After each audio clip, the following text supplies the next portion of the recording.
Ya, se ve que avanza. No, doctor, no está avanzando. ¿No se ve? Y siempre hay un problema ahí. A ver, un ratito. Ya, ahora sí está avanzando, doctor.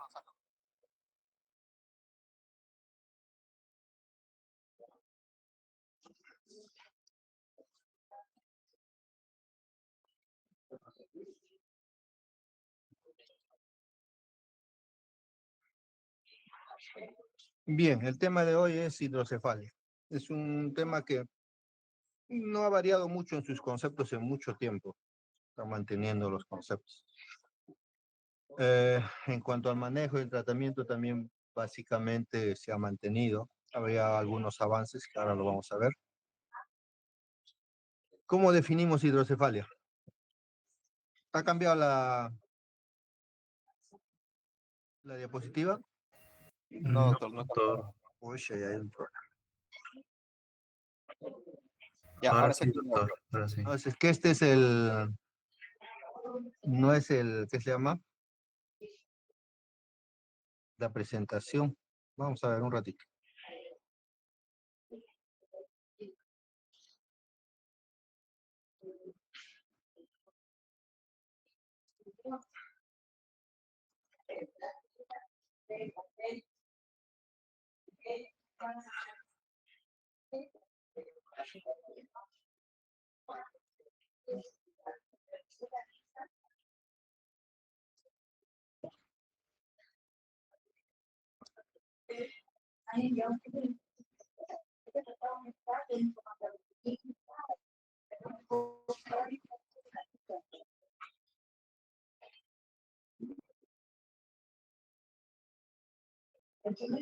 Ahora, avanza.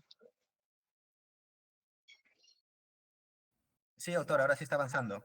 Ok, ahora sí estamos. Bien, ¿cómo definimos hidrocefalia? Hidrocefalia se define como el acúmulo excesivo de líquido cefalorraquídeo en las cavidades ventriculares del cerebro. Esa es la definición, ¿no? Es un aumento de la cantidad de líquido cefalorraquídeo dentro de las cavidades ventriculares. Ustedes saben que el líquido cefalorraquídeo es un componente del sistema nervioso central que, entre otras funciones, una de sus funciones es la protección del líquido cefalorraquídeo, la protección del sistema nervioso. Lo que hace es absorber cualquier carga o fuerza que incide sobre el organismo, la absorbe de tal manera que no llegue directamente hacia el sistema nervioso central. Pero si este líquido se acumula en forma excesiva, en vez de proteger al cerebro, puede causar lesiones permanentes o puede causar hasta la muerte, ¿no? Esta, por ejemplo, es una muestra de anatomía patológica en que las cavidades ventriculares se han agrandado bastante, han comprimido el parénquima cerebral y, lógicamente, este paciente es una pieza de anatomía patológica, el paciente está fallecido. En toda enfermedad es importante conocer la fisiopatología, porque eso nos permite individualizar mejor, la enfermedad en cada paciente, ¿no? Con el dicho de que no hay enfermedad sino paciente.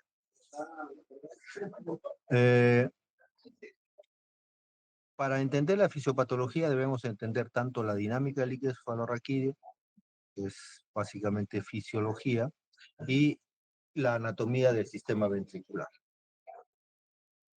Es importante conocer eso, y yo supongo que eso usted lo conoce muy bien de sus estudios de anatomía y fisiología, y fisiopatología también.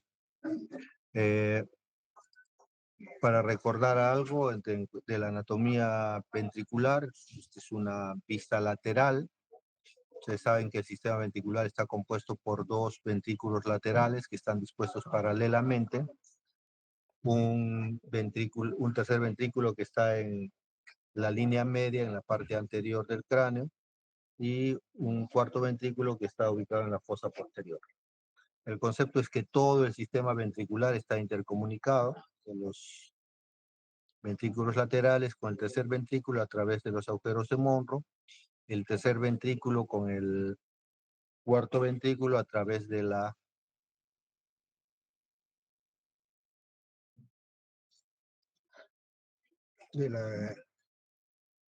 se me fue el nombre.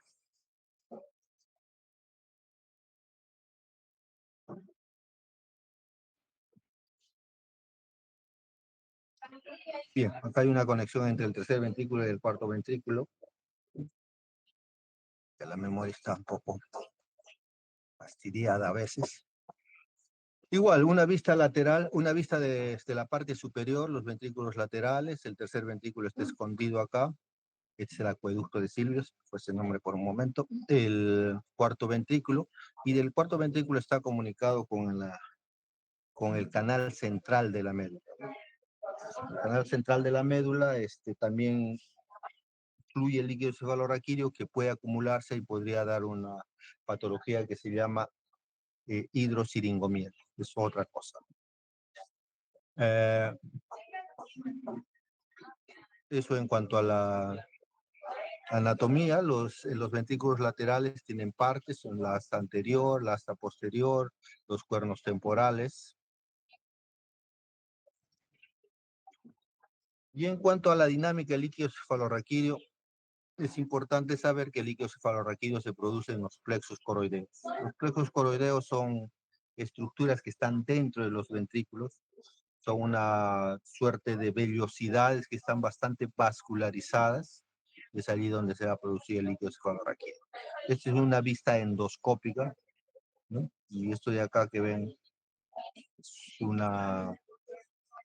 son los plexos coroideos que están bastante vascularizados, ¿no? Un primer concepto importante que debemos tener sobre la fisiología del líquido cefalorraquídeo es que se produce a un débito estable, a un débito constante. Siempre se va a producir la misma cantidad de líquido cefalorraquídeo. Se calcula que en promedio se produce 21 mililitros de líquido cefalorraquídeo por hora. En promedio, ¿no? Alguna persona puede producir 22, otro 23, 20, pero esa cantidad la va a producir siempre en forma constante, ya sea niño, adulto, siempre va a producir la misma cantidad. Eso se llama un débito estable. Esta producción no está influenciada por variaciones fisiológicas de la presión intracraneal. Las maniobras de Valsalva, el pujo, la tos que hacen que se eleve la presión intracraneal no van a hacer que varíe esta producción. Pero si ya la presión intracerebral se eleva demasiado, entonces sí va a disminuir la producción. Pero eso ya es una condición patológica.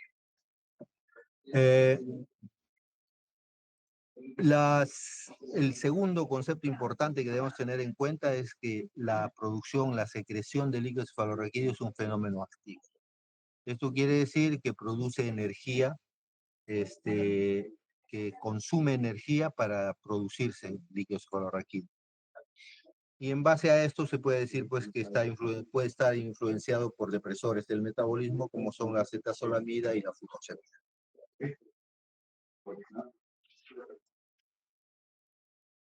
Este líquido cefalorraquídeo, una vez que se produce, va a comenzar a circular, circula a través de los ventrículos, luego se va a la base del cráneo, a las cisternas del cráneo, y luego va a ir a los espacios subaracnoideos.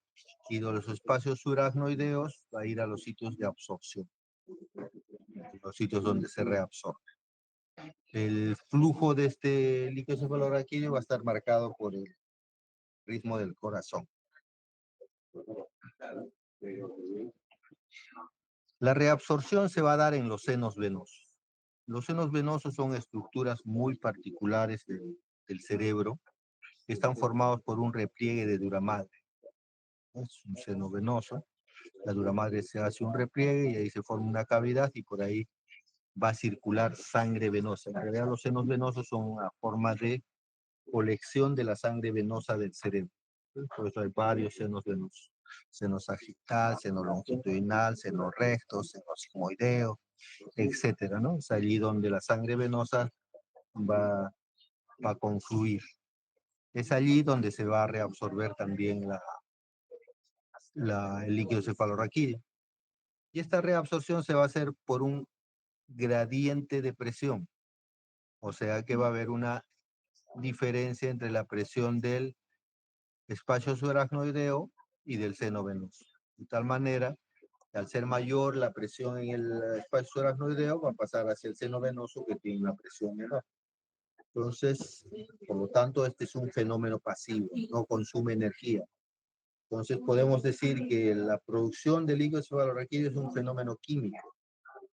En cambio, la reabsorción es un fenómeno físico.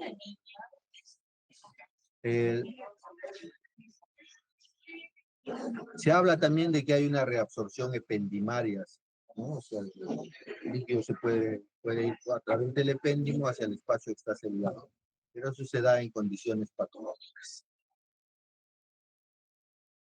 Muy bien, entonces tres conceptos importantes. Uno, que la producción de líquido cefalorraquídeo se hace a un débito constante. Dos, que para la producción de líquido cefalorraquídeo hay un fenómeno activo que consume energía. Y tres, la reabsorción es un fenómeno pasivo, físico. Hay estructuras que están en los senos venosos que van a facilitar el pasaje del líquido cefalorraquídeo hacia el seno venoso. Esas son las vellosidades aracnoideas de Pacchioni, que son bastante vascularizadas y pues van a hacer que pase el líquido cefalorraquídeo hacia el seno venoso. Entonces, si nosotros entendemos, un ratito ya. Sí, discúlpeme.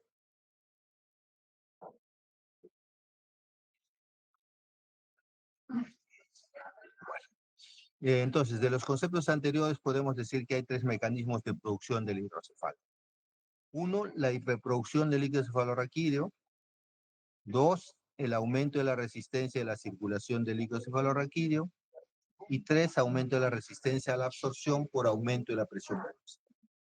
Por esos tres mecanismos pueden producirse el líquido cefalorraquídeo, ¿no? En teoría podría decirse que por inmadurez también podría haber una falta de absorción y también generaría hidrocefalia, pero eso está en estudio y no está todo completamente demostrado. Pero esos tres mecanismos en realidad se dan desde el punto de vista pedagógico, es una división pedagógica, son los que se aceptan, ¿no? Hiperproducción, aumento de la resistencia a la circulación del líquido cefalorraquídeo y aumento de la resistencia a la absorción por aumento de la presión venosa. Vamos a ir explicando estos tres mecanismos. Uno, hiperproducción del líquido cefalorraquídeo. Este se debe casi exclusivamente a tumores del plexo coroideo. Entonces, como hemos dicho, el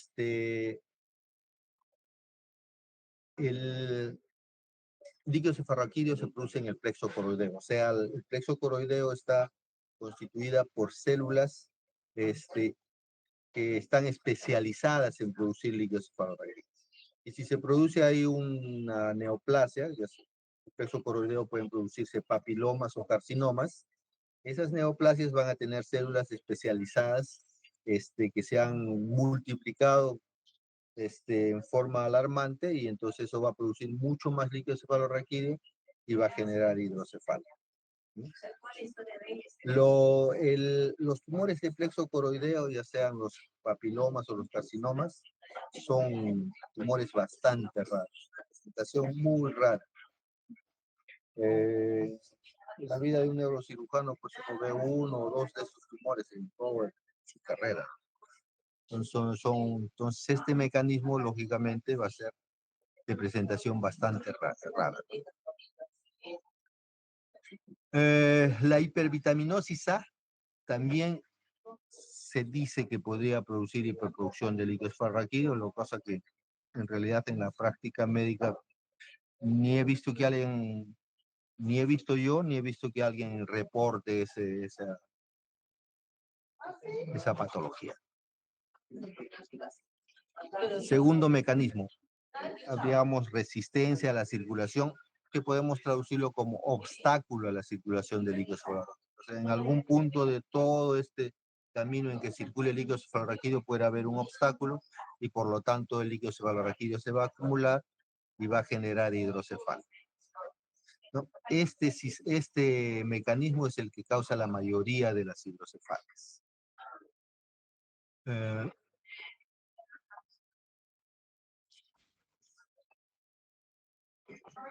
Como estas son la mayor cantidad de líquidos cefalorraquídeos, todavía están clasificados en dos grupos.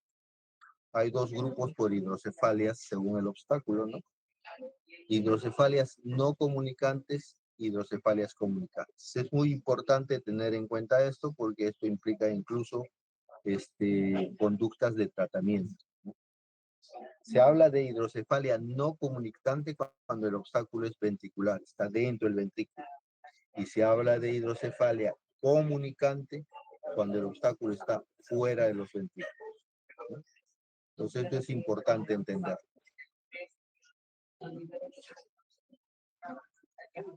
Creo que esto no tiene mucha trascendencia. El tercer mecanismo es aumento en la presión venosa sinusal. Esto quiere decir, si hemos explicado que para que se genere la absorción del líquido cefalorraquídeo debe haber una diferencial de presión en que la presión es mayor en el espacio subaracnoideo y menor en el espacio venoso. Si por alguna razón la presión del espacio venoso aumenta, entonces el líquido no va a poder circular. Entonces, ese es otro mecanismo. ¿Qué podría hacer que aumente la presión en el seno venoso? Hay pocas patologías, hay las trombosis venosas, por ejemplo, que están asociados a traumas craneales o a infecciones de la cara. Infecciones de la cara ya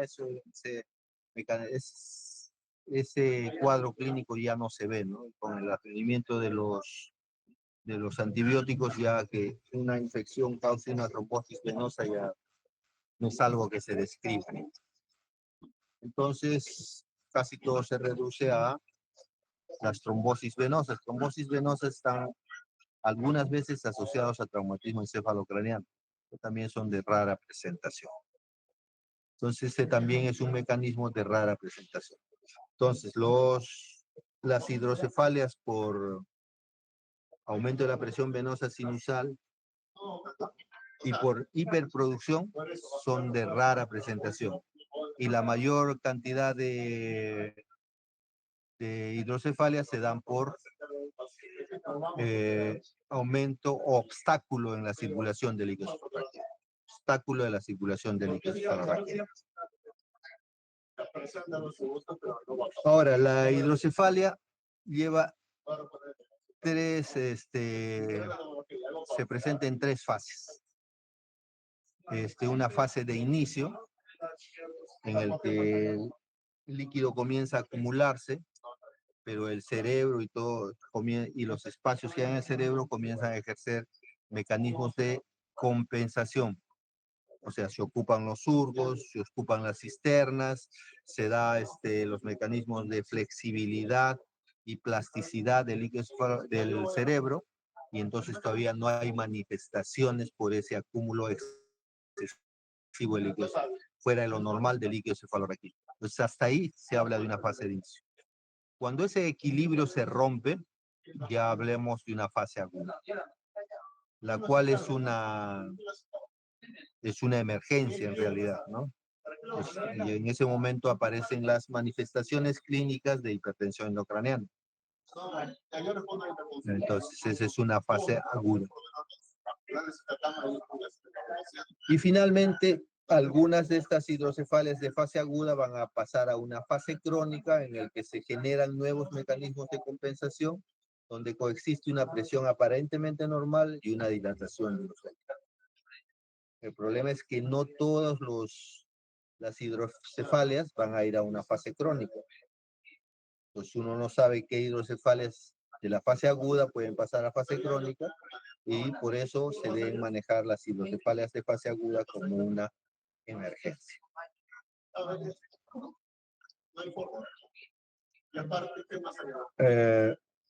Muy bien. Entonces ahora veamos la causa, la etiología directa de las hidrocefalias.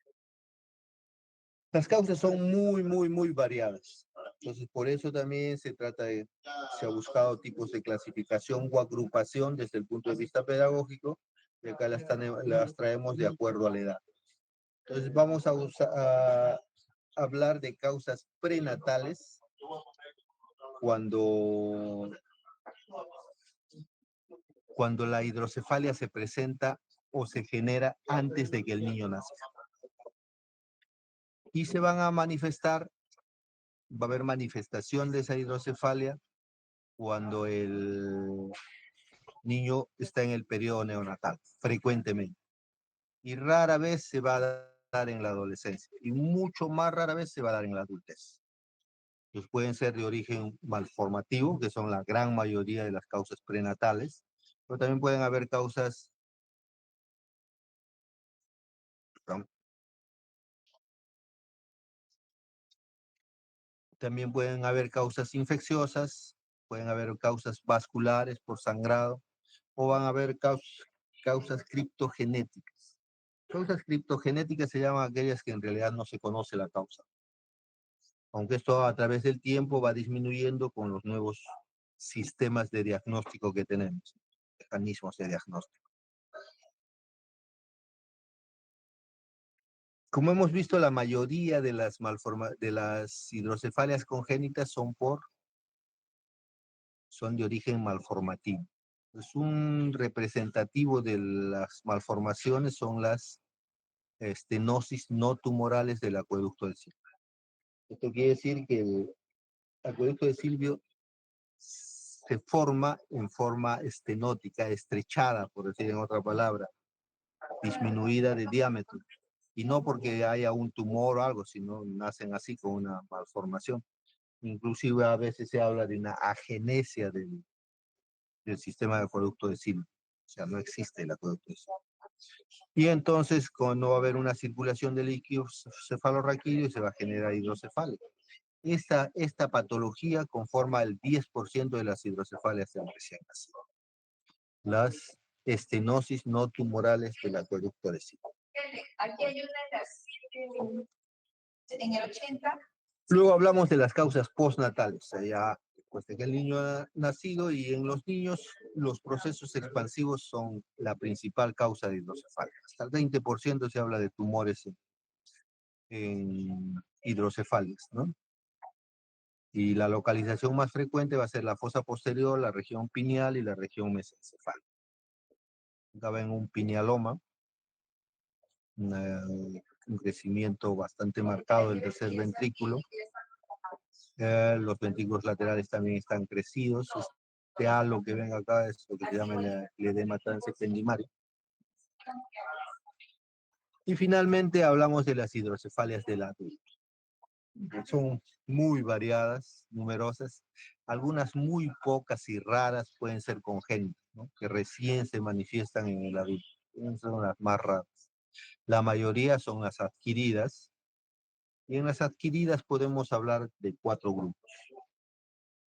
Las hidrocefalias hemorrágicas, las hidrocefalias inflamatorias, las hidrocefalias traumáticas y las hidrocefalias neoplásicas, ¿no? En las hemorrágicas, la causa más frecuente es la ruptura de los aneurismas intracraneanos. El mecanismo es por irritación del tejido por la sangre fuera de los componentes vasculares. O sea, cuando la sangre sale de las arterias, de las venas, es muy irritante para el resto de los tejidos, ¿no? Y si entra en el espacio subaracnoideo, irrita la aracnoides, la inflama, genera fibrosis y va a hacer que ese espacio se cierre. Por lo tanto, el líquido cefalorraquídeo no puede circular. Hablamos de causas inflamatorias, básicamente de las que están generadas por infecciones, inclusive pueden ser también las parasitosis. El mecanismo es pues que entra una infección a nivel del espacio de las aracnoides, va a hacer que se inflame el aracnoide, se genere fibrosis, se cierre el espacio y no circule el líquido cefalorraquídeo. Entonces, casi igual que el otro mecanismo. Y en las traumáticas se dice que en todo trauma, de todas maneras, hay hemorragia subaracnoidea, igual. Solo que las hemorragias traumáticas se dan más en la bóveda del cráneo y las hemorragias por ruptura de aneurisma se dan en la base del cráneo. Pero el mecanismo es el mismo, la sangre sale fuera del componente vascular, irrita la aracnoides, la inflama, la genera fibrosis y hace que se cierre el espacio subaracnoideo. Entonces, como ven, en estos tres el mecanismo es parecido y se da en el espacio subaracnoideo y estas son las que se llaman hidrocefalias de tipo comunicante. ¿Sí? Y tenemos las otras, las neoplásicas, que se dan generalmente en los espacios reducidos, y esto en las cavidades ventriculares, puede ser en el acueducto de Silvio, en el tercer ventrículo, en el cuarto ventrículo, en el agujero de Monro, y va a evitar que dentro del ventrículo circule el líquido cefalorraquídeo y se va a acumular.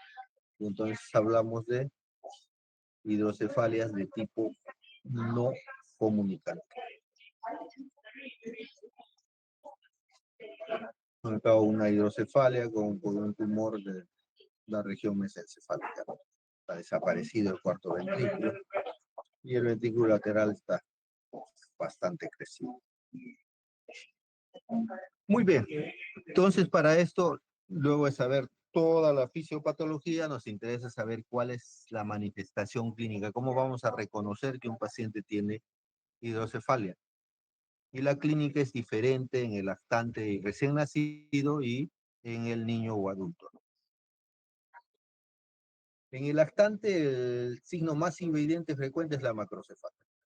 Todos van a reconocer por una macrocefalia, el paciente tiene una hidrocefalia.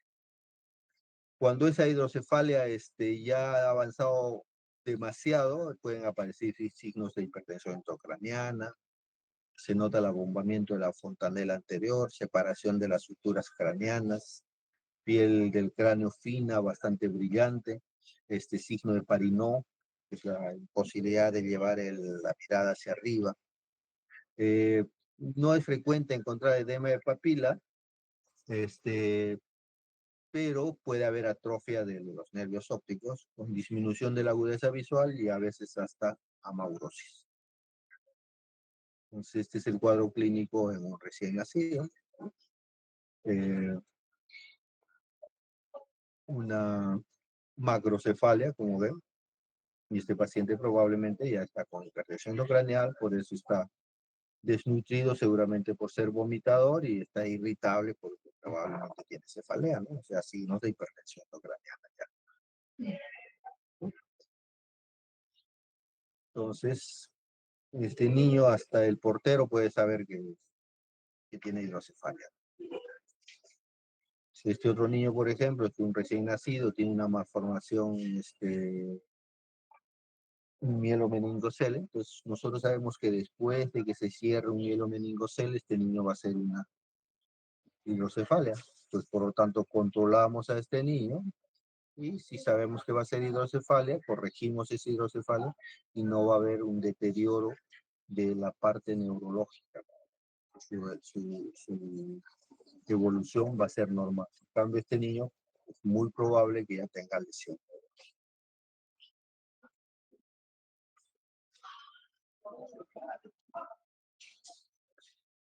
En el niño, el síndrome, lo que aparece va a ser un síndrome de hipertensión endocraniana.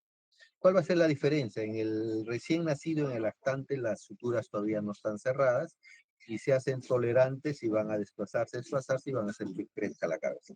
En cambio, en el niño que ya ha cerrado las suturas, ya va a haber un conflicto continente contenido y se va a generar hipertensión intracraneal, ¿no? Por el aumento del líquido cefalorraquídeo. Entonces, el cuadro clínico es síndrome de hipertensión intracraneal en todas las variedades que pueda haber, ¿no? Desde la clásica, cefalea, náuseas, vómitos, hasta la triada de Cushing, que es un trastorno trastorno respiratorio, bradicardia y hipertensión arterial sistémica, que ya es un estado premorte. Todo eso puede pasar un niño que tiene hidrocefalia. Y lo mismo va a pasar en el adulto, síndrome de hipertensión intracraneal. Eso es lo que vamos a encontrar. Muy bien, reconocemos una hidrocefalia por sus síntomas, signos, entonces debemos corroborar nuestro diagnóstico, ¿no? Eso se hace a través de los exámenes auxiliares y el estudio de elección es la tomografía. Sin embargo, la tomografía sirve solo para determinar la presencia de aumento de la cantidad de líquido cefalorraquídeo. No necesariamente nos determina cuál es la causa. Solo nos dice, hay hidrocefalia, pero ¿por qué se generó esto? Eso implica todo un estudio agregado de acuerdo a la historia clínica. Por ejemplo, acá hay una hidrocefalia con unas calcificaciones que son algo patognomónicas de toxoplasmosis, ¿no? Pero es para corroborar eso, nosotros debemos pedir anticuerpos de toxoplasmosis para completar y determinar cuál es la causa primaria de esta hidrocefalia. La resonancia también nos sirve para determinar hidrocefalia, pero el examen de elección es la tomografía. La hidrocefalia nos sirve para determinar algunas causas, sobre todo las causas malformativas, ¿no? Es un excelente estudio para ver malformaciones del sistema ventricular. Una ecografía transfontanelar también puede determinarnos aumento del líquido cefalorraquídeo. Y en cuanto al tratamiento, una vez que hemos determinado que hay hidrocefalia,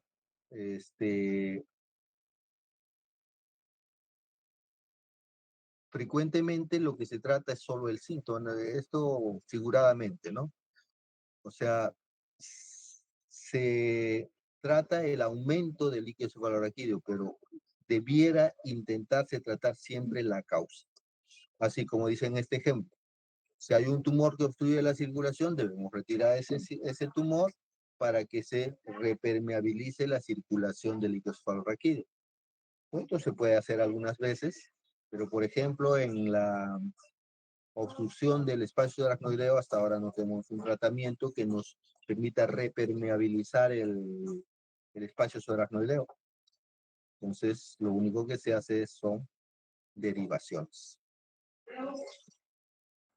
Podemos asociar al tratamiento quirúrgico, que es el que frecuentemente se usa, tratamiento médico, que al final este tratamiento solo es transitorio y es ineficaz a largo plazo.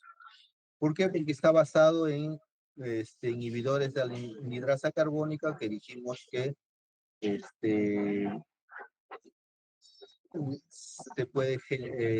pueden funcionar porque la producción de líquido cefalorraquídeo es un fenómeno activo que consumen.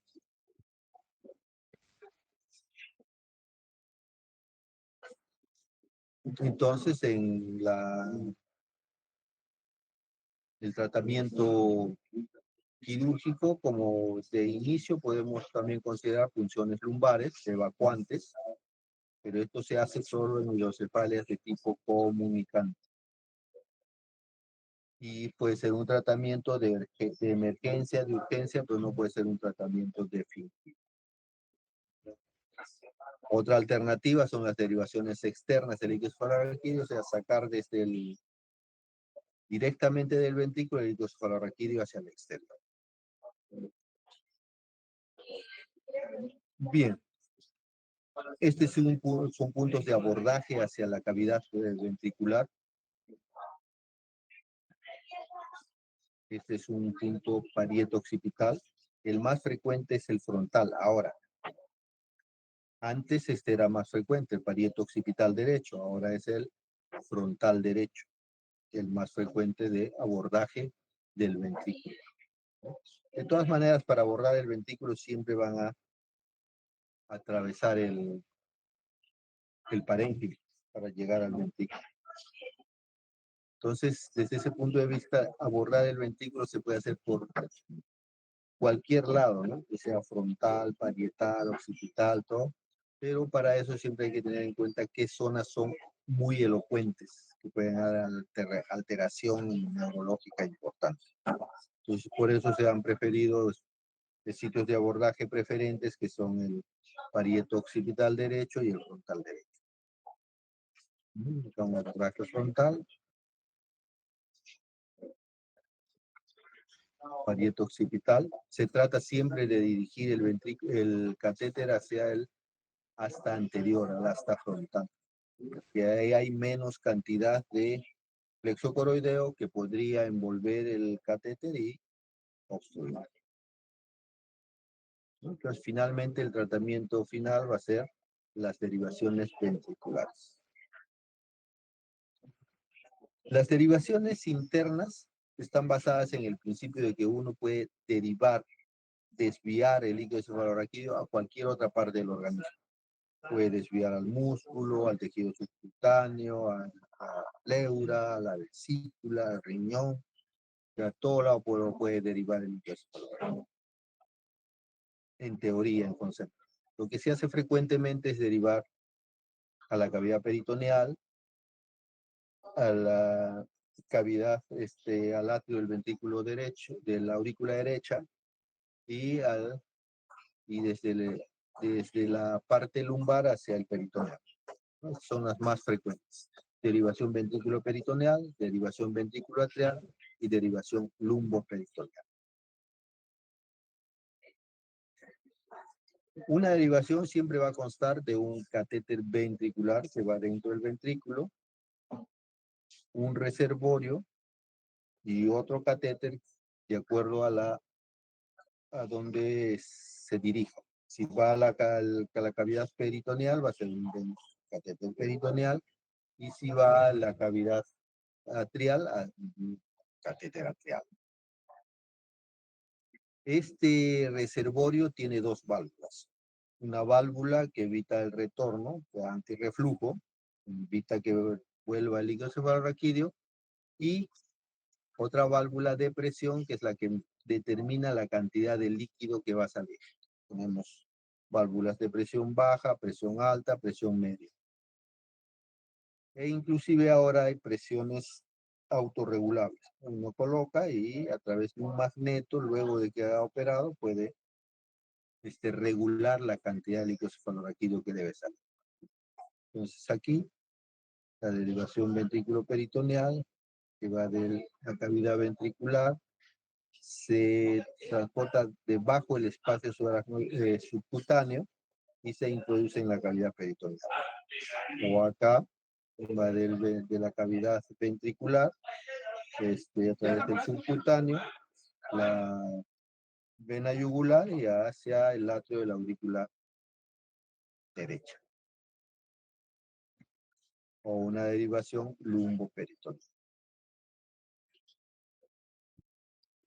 Se han buscado también alternativas de tratamiento. Como digo, no ha cambiado mucho el manejo de la hidrocefalia.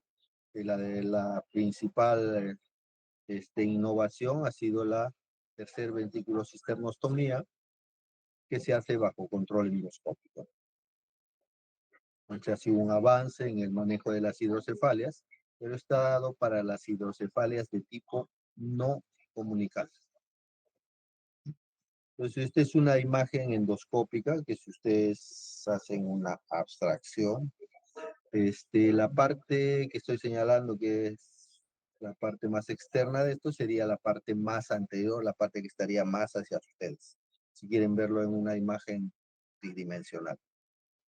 Y este círculo que acá es el agujero de Monro y estaría un poco más profundo, y donde está la punta de esto, que es un bipolar, este es el piso del tercer ventrículo, ¿no?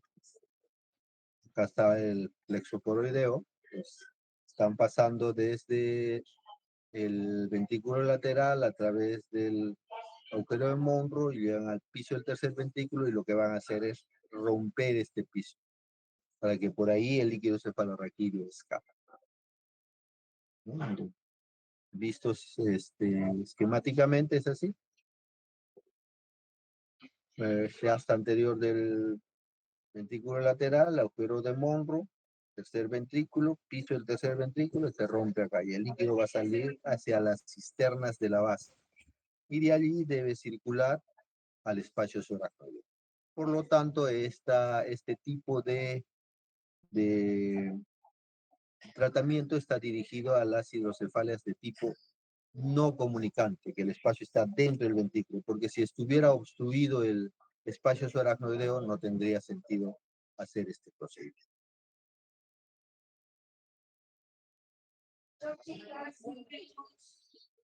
Ok, preguntas.